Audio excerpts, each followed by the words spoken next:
ladies and gentlemen, and very honored to be invited to such an august program and discuss some points related to Egypt and the Middle East.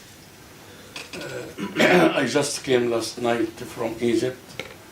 I am trying to analyze matters and affairs and the future of the revolution and its relation to the military council, to the newly elected parliament.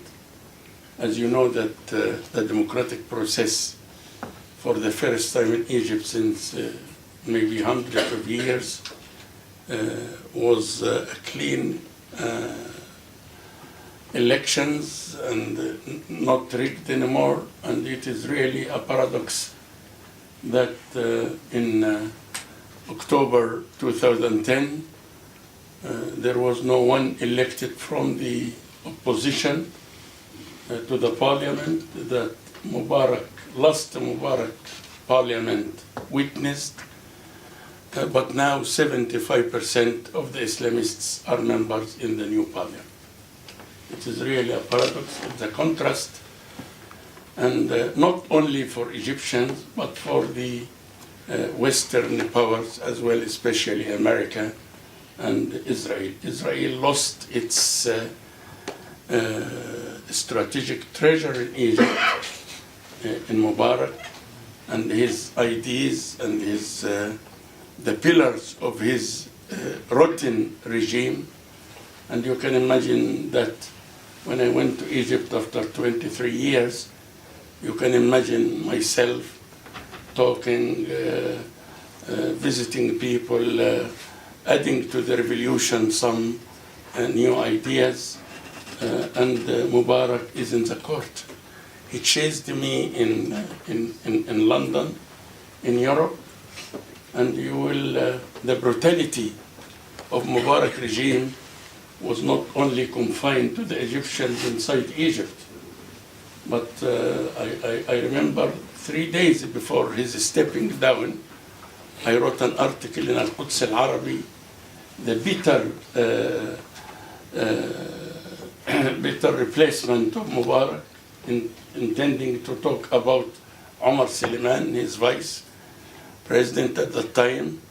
And you can imagine in the early evening, my car was destroyed in front of my house.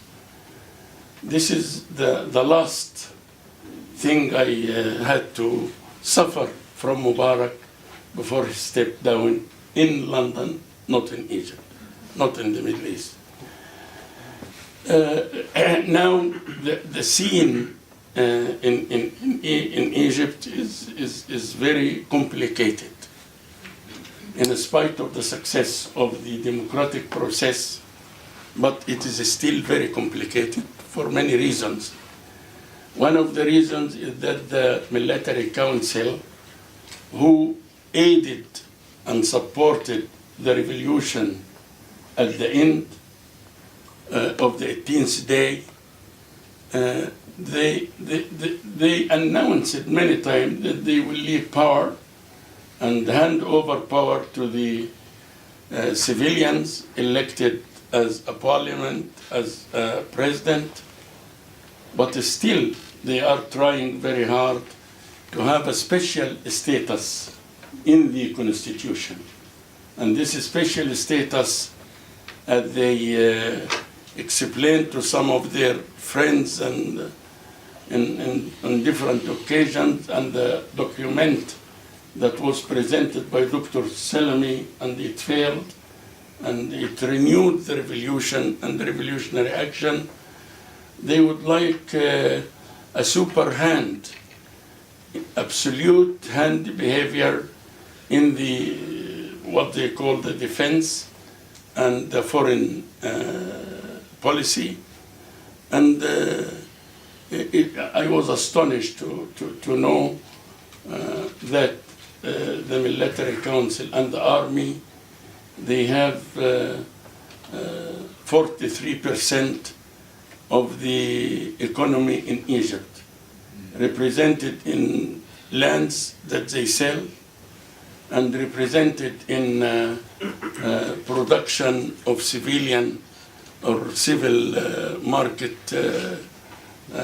items like refrigerators, like cookers, in the Arab Industrialization Foundation that was established to develop the strategic industries and develop the security of Egypt and be a country on the role like people advancing their own defense, their own national security, but unfortunately they sell gas, petroleum in different gas stations, things that can be done by any people, any civilians.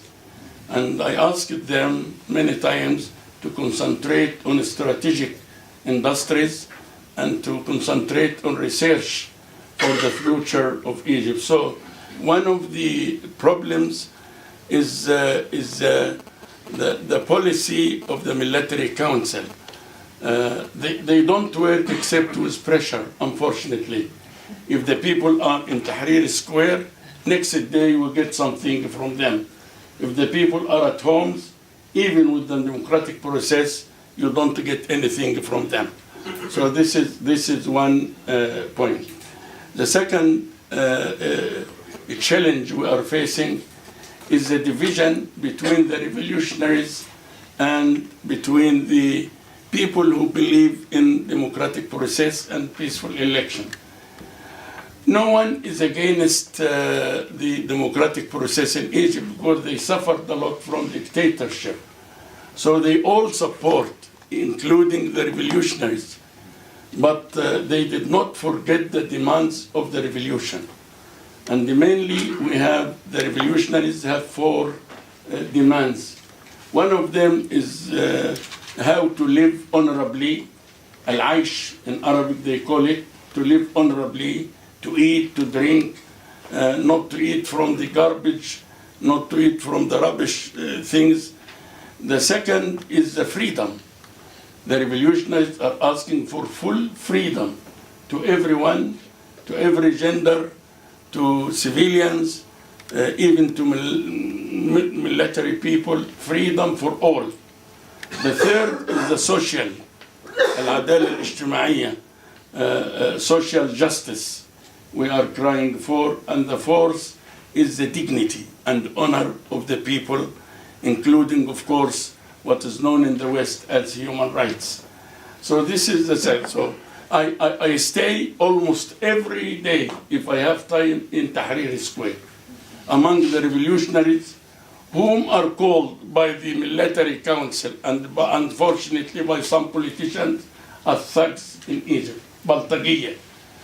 I have seen doctors, I have seen pharmacists, I have seen engineers, I have seen professors, and we have a tent in the middle of Tahrir Square where I discuss with them, I talk to them. I love them because they brought me to Egypt, and they are the reason behind the Islamists getting 75% in the parliament at present.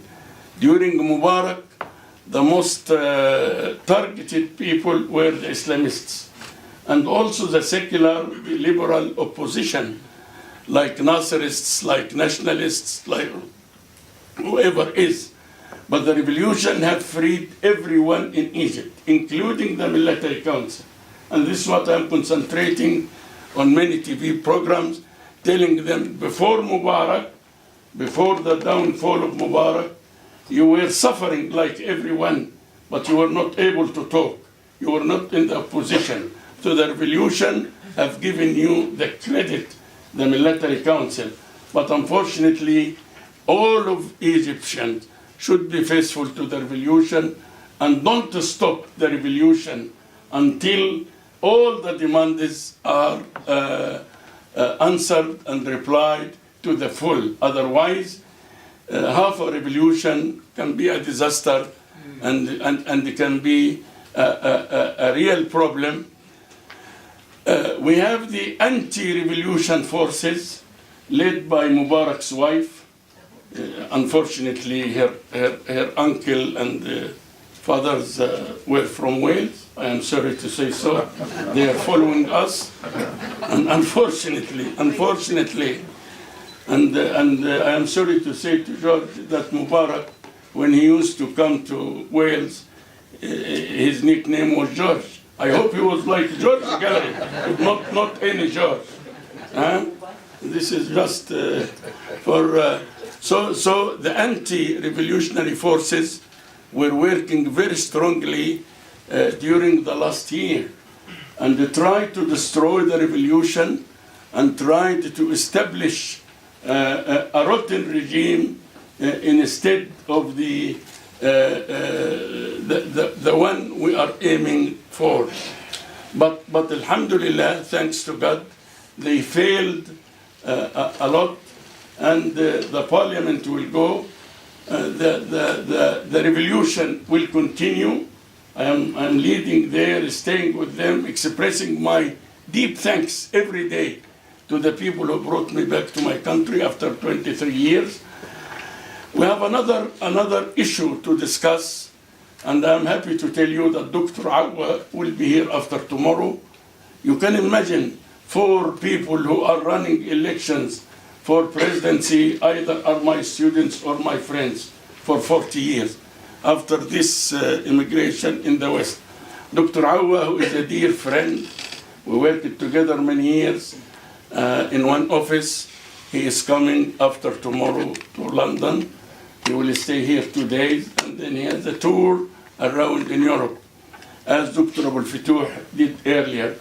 And then you are all invited. When I know the schedule from my son tonight, I can send an email to Brother George, to brothers, and then you are happy to come and discuss for him. So the problem of electing a president is serious now in Egypt. We were trying